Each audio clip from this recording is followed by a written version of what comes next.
ஹalleluya, good morning. மற்றும் ஒரு மகிழ்ச்சியான ஆண்டவருடைய வார்த்தை தியான வேளைக்காக தயாரா இருக்கீங்களா? வாங்க, ஜெபத்தோடு கூட இன்றைய நாளைய தியானத்திற்குள்ளே நாம் கடந்து செல்லலாம். பரிசுத்தமும் அன்பும் உள்ள பிதாவே, உம்முடைய வார்த்தைகள் எங்களுக்கு எவ்வளவோ நன்மைகளை தருகிறது, ஞானோதயத்தை அருளிச் செய்கின்றது. நாங்கள் நடக்க வேண்டிய வழிகளை எல்லாம் எங்களுக்கு காண்பித்து கொடுக்கிறது. எங்கள் வாழ்க்கையிலே நாங்கள் தேடுகிற மன அமைதி, நிம்மதி, சமாதான, சந்தோஷத்தை அருளுகிறது என்பதை உணர்ந்து உம்முடைய நியாய பிரமாணங்களை நேசிக்கிறவர்களாக, ஆசீர்வதிக்கப்படுகிறவர்களாக இருப்பதற்கு சகாயமிட வேண்டும் என்று கிறிஸ்துவின் நாமத்தில் வேண்டிக் கொள்கிறோம் பிதாவே, ஆமென். Good morning. 7 மணிக்கு என்னங்க குட் மார்னிங்? எப்போவோ விடிஞ்சிருச்சுங்க.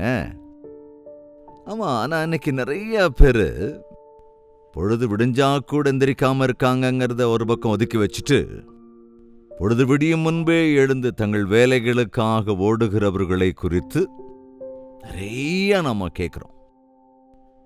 சில சிட்டிஸ்ல இருக்கிறவங்க அவங்க டியூட்டிக்கு போய் சேர்றதுக்கு சுமார் ஒரு 60-70 கிலோமீட்டர் தூரம் கூட பிரயாணம் பண்றாங்களாம். மும்பையில், சென்னையில், இன்னும் டெல்லியில், இந்த மாதிரி இடங்கள்ல சபப்ஸுக்கு போறதுக்காக இந்த மெட்ரோவை பிடிக்கிறதுக்கு அடிச்சு பிடிச்சு புறப்பட்டு ஓடி அதிகாலையிலே புறப்பட்டு போயிடுவாங்க. டியூட்டி எல்லாம் முடிச்சதுக்கு அப்புறம் நடு ராத்திரியில் தான் வீடு வந்து சேருவாங்க. எவ்வளவு கஷ்டப்படுறாங்க. சரி, என்ன சம்பாதிக்கிறாங்கன்னு கேட்டா என்ன சொல்றதுங்க?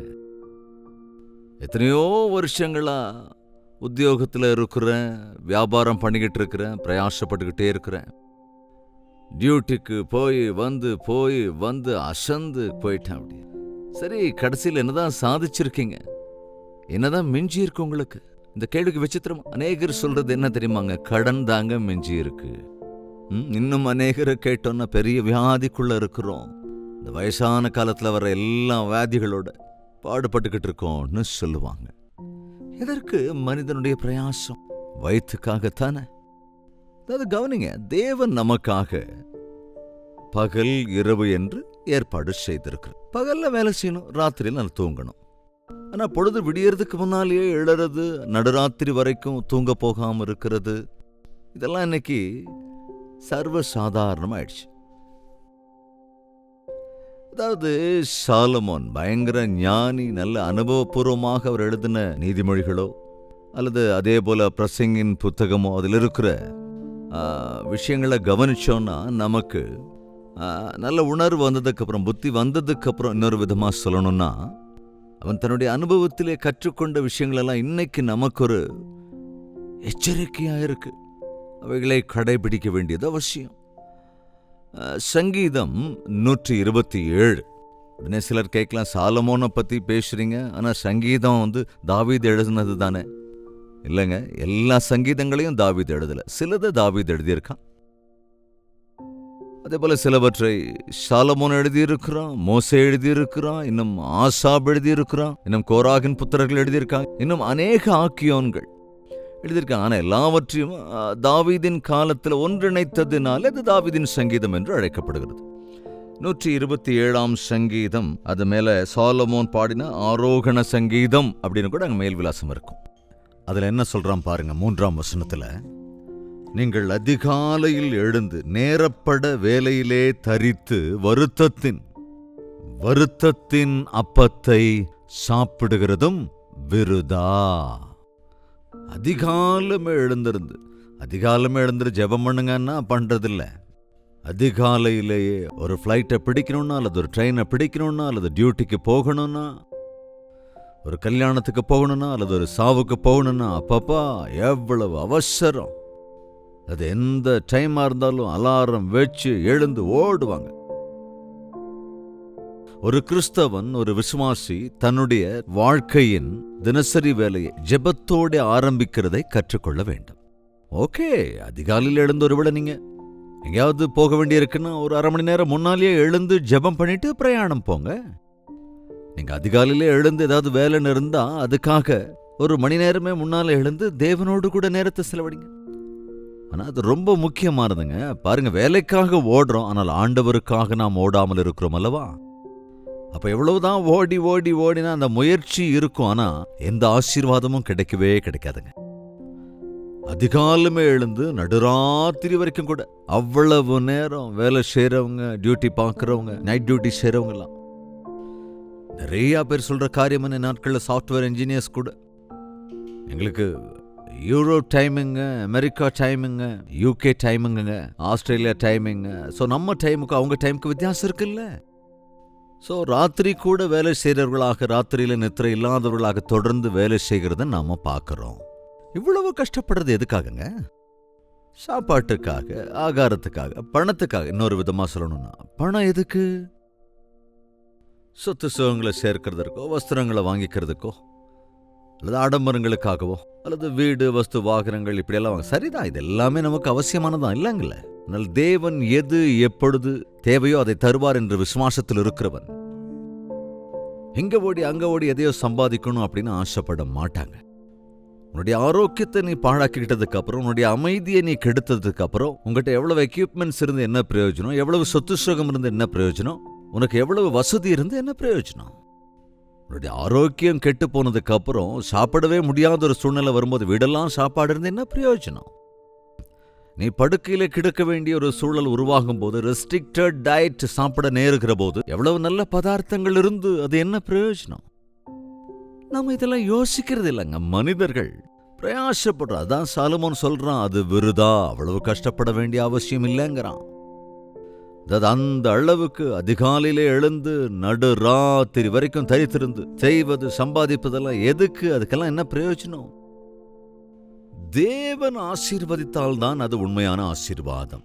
குறைந்த காலகட்டத்தில் எனக்கு ஒரு மோட்டோ இருக்குங்க. குறைந்த காலகட்டத்தில் அதிகமான வேலை செய்யணும், தேவனுடைய ஊழியத்தை குறைந்த பணத்தை கொண்டு அதிகமாக ஊழியம் பண்ணணும். என்னுடைய வாலிப பிராயத்திலே இந்த முடிவு எடுத்துட்டேன், தீர்மானிச்சிட்டேன். அதே விதத்தில் தான் எவ்வளவு சிக்கனமா பணத்தை செலவழித்து எவ்வளவுக்கு அதிகமாக தேவனுடைய ஊழியத்தை செய்ய முடியுமோ, எப்படி நேரத்தை பிரயோஜனப்படுத்தி ஒவ்வொரு நொடியையும் பிரயோஜனமாக்கி தேவனுடைய ஊழியத்தை விஸ்தாரமா நல்லா செய்யணும் அப்படிங்கிறதுக்கான பிரயாசத்தை தவிர வேறு ஆசை எதுவும் இல்லாத போதுதான் தேவன் இந்த அளவுக்கு என்னை உயர்த்தி இருக்கிறார், என்னை கொண்டு அநேகரை ஆசீர்வதிக்கிறார் என்பதெல்லாம் பார்க்கும்போது ரொம்ப ஆச்சரியமா இருக்குங்க. ஆனா நீ பணத்துக்காக கஷ்டப்படுற, சரி, அந்த பணத்தை யாருக்கு கொடுக்க போற? உன்னுடைய வீட்டார உன்னிடத்துல பணம் பெருகும் போது உண்மையில இருக்கிற அன்பை காட்டிலும் உன் பணத்து மேலதான் அன்பு காட்டுவாங்கிறது நீ என்னைக்காவது பார்த்திருக்கியா? ஏனோ மனிதன் பிரயாசப்படுகிறான், இது எல்லாமே விருதா. அவரே தமக்கு பிரியமானவனுக்கு நித்திரை அளிக்கிறார். பிரியமானவர்களுக்கு, தமக்கு பிரியமானவர்களுக்கு அவரே தேவனே நித்திரையை அருளிச் செய்கின்றார். சின்ன வயசுல நம்முடைய அம்மாக்கள் எல்லாம் வயிறார ஆகாரம் கொடுத்து படுத்துக்கடா கண்ணா என்று படுக்கையில நம்மளை படுக்க வச்சு கர்டன்ஸ் எல்லாம் போட்டு விட்டுட்டு, போர்வை எடுத்து போத்தி விட்டுட்டு, லைட் எல்லாத்தையும் ஆஃப் பண்ணிட்டு குட் நைட் அப்படின்னு சொல்லுவாங்க. அவ்வளவுதாங்க. கண்ணு மூடின உடனே அவ்வளவு ஹாயா தூங்கிடுவோம். அடுத்த நாள் காலையில அவ்வளவு ஒரு புதிய பலனோடு கூட. அதாவது தூக்கம் வேஸ்ட் இல்லைங்க, நித்திரை அவசியம். தூங்க வேண்டும் என்பதற்காகத்தான் தேவன் ராத்திரியை ஏற்பாடு செய்தார். அவரே அந்த லைட் ஆஃப் பண்ணிடுறாரு. ஆனா நாம எலக்ட்ரிக் லைட்டை போட்டு பிரகாசமா வச்சுக்கிறோம். அவரே சூரியனுக்கு ஒரு கர்டனை போட்டுறாரு, சூரிய வெளிச்சம் மேல படாத மாதிரி. ஆனா நாம ராத்திரியும் பகலும் எலக்ட்ரிசிட்டியை வச்சு வேலை செஞ்சுக்கிட்டே இருக்கிறோம், ஆரோக்கியத்தை கெடுத்துக்கிட்டே இருக்கிறோம். என்னத்தங்க சாதிச்சிருக்கிறோம்? ரெஸ்ட் இஸ் வெரி இம்பார்ட்டன்ட்டுங்க. உங்களுக்கு தெரியுமா, நாம் நல்லா தூங்குகிற அந்த சமயத்தில் தான்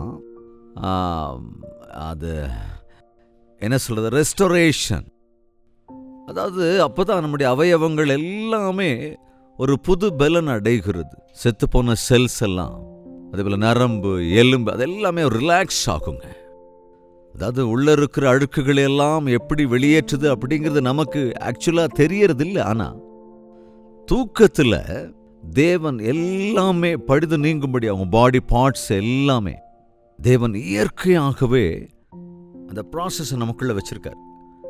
அதனால தாங்க நல்லா தூங்கி எழுந்திருக்கிறவங்களுக்கு வியாதியே வராதுங்க.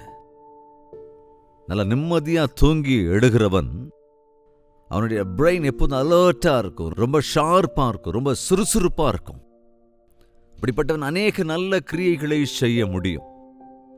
நம்முடைய மூளைக்கு கூட ஓய்வு அவசியங்க.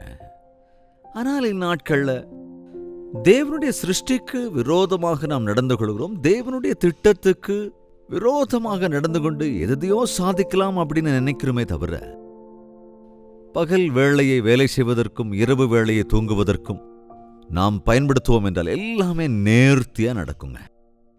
என்னுடைய பாரம் எல்லாவற்றையும் ஆண்டவருடைய பாதத்தில் வைத்து நான் தூங்க போகிறேன். நான் எழுந்திருக்கும் போதெல்லாம் என்னுடைய காரியங்களை அவரே வாய்க்க பண்ணுவார் அப்படிங்கிற விசுவாசம் நமக்குள்ள இருக்கணுங்க. பிள்ளைய தூங்க வச்சுட்டு அந்த தாயார் என்ன செய்றாங்க?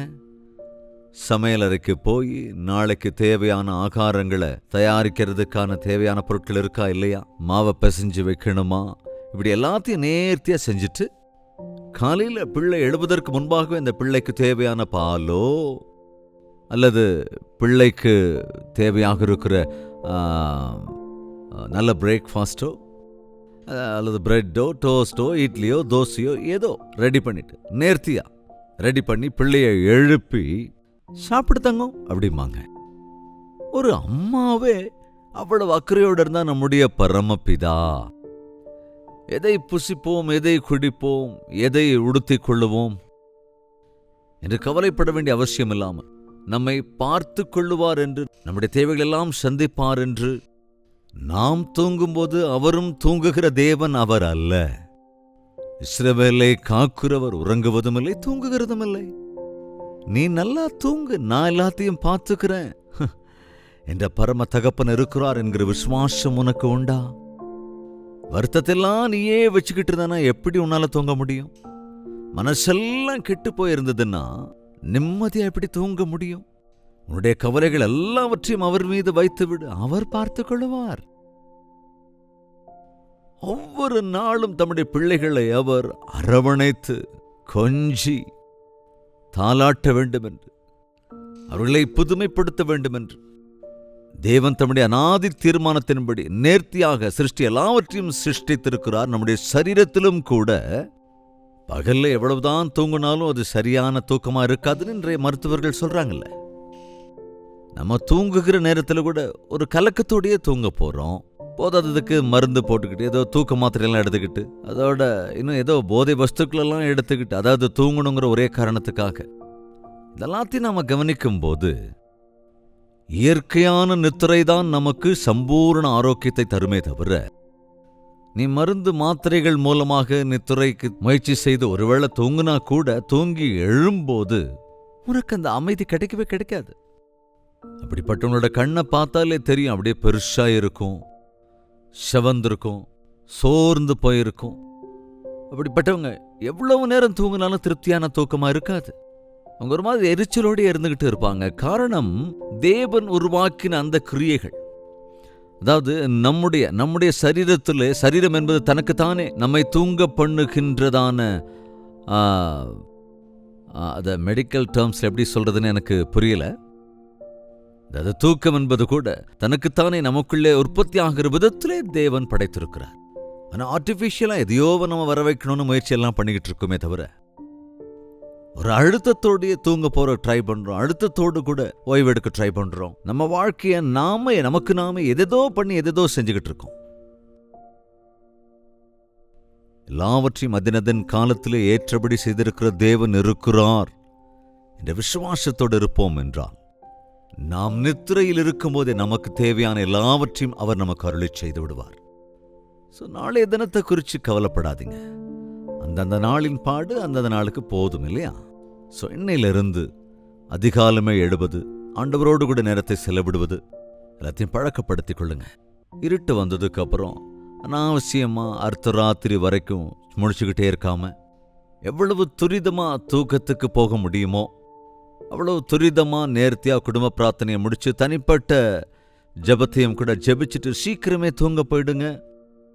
சம்பூரணமான ஆசீர்வாதத்தையும் பரிபூரணமான ஆரோக்கியத்தையும் மன நிம்மதியையும் பெற்றுக்கொள்வீர்கள்.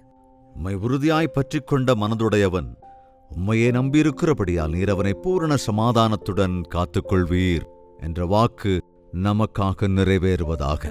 ஜெபிக்கலாம். பரிசுத்தமும் அன்பும் நிறைந்த பிதாவே, ஒரு விசை எங்கள் வாழ்க்கையை சரி செய்து கொள்ளும்படியாக எங்கள் மீது கண்ணோக்கமாயிருங்க ராஜா. எங்களை பலப்படுத்துங்க ராஜா.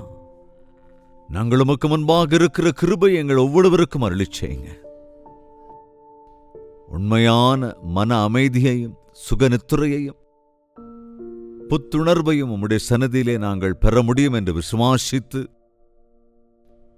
மனிதனுடைய பிரயாசத்தினாலே ஆஸ்தி அதிகமாகி விடாது என்பதை உணர்ந்து, நீர் ஆசீர்வதித்தால் தான் அது உண்மையான ஆசீர்வாதம் என்று நாங்கள் தூங்கிக் கொண்டிருக்கும் போதே உமக்கு பிரியமானவர்களுடைய தேவைகள் எல்லாவற்றையும் சந்திக்கிற தேவன் நீர் என்பதை விசுவாசிக்கிறதற்கும் உமக்குள்ளாக நிலைத்து நின்று கனி கொடுக்கிறதற்கும் சகாயம் அருள வேண்டும் என்று கிறிஸ்துவின் நாமத்திலே வேண்டிக் கொள்கிறோம் பிதாவே, ஆமென். நம்முடைய கர்த்தராகிய இயேசு கிறிஸ்துவினுடைய கிருபையும் பிதாவாகிய தேவனுடைய அன்பும் பரிசுத்தாவின் அன்யோன்ய ஐக்கியமும் சந்தோஷமும் சமாதானமும் நம் அனைவரோடும் என்றும் என்றும் சதா காலங்களிலும் தங்கி தரித்திருப்பதாக, ஆமென். தேவனுக்கு ஸ்தோத்திரம். நீங்கள் எங்கெங்கிருந்து பார்த்து கொண்டிருக்கிறீர்களோ லைவ் சாட்டில் வந்து உங்கள் பெயர் மற்றும் விவரங்களை டைப் செய்து விடுங்கள். அதேபோல் உங்கள் ஜெப தேவைகளை 8939801234 என்ற நம்பருக்கு உங்கள் பிரைஸ் ரிப்போர்ட்ஸையும் கூட தெரியப்படுத்துங்கள். உங்களுக்காக ஜெபிக்கின்றோம், ஆண்டவரை துதிக்கிறோம். இன்னும் அதிக நம்பிக்கையோடு கூட இந்த ஊழியத்தை தொடரும்படியாக உங்கள் ஜெபத்திலும் நினைவு கூறுங்கள். ஆண்டவருக்கு சித்தமானால் நாளை இதே நேரம் இதே அனுதின தியானத்தில் நாம் மீண்டும் சந்திக்கலாம். அதுவரைக்கும் தேவனுடைய மகா கிருபை நமக்கு துணையாயிருப்பதாக.